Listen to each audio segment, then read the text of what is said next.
Greetings on the NeoMotion channel. Today we will look at how to create a countdown timer using After Effects and also try to style it with the FreeSaber plugin. Let's get started. Create a composition of the desired duration. I have it 60 seconds. Print the number and add slider control to the layer with it. By itself, this controller does nothing. Click the lock icon in the effect panel so that it does not hide. Open the text layer and left click with Alt while holding down source text. Next, attach it to the slider. Now our text will take on the value that is written in slider.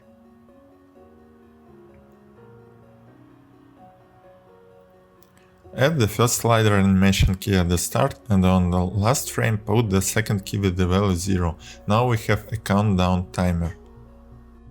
I also added a fill effect to the text with 2 keys on the color so that it changes over time. You can put as many keys as you like with different colors. You can also add a glow effect to lighten the text and adjust it as you need. It is very important that the composition is in 32-bit color. We can make our timer more effective by creating a solid layer and adding a free plugin from Video Copilot, Saber, to it. Go to the Customize Core tab and select the text layer type. We will indicate our text layer as text. Reduce the intensity of the glow so that our numbers are better visible.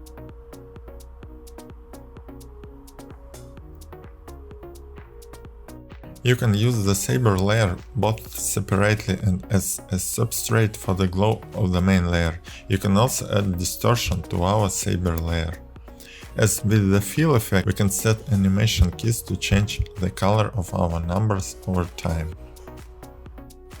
We hope that this lesson was extremely useful for you.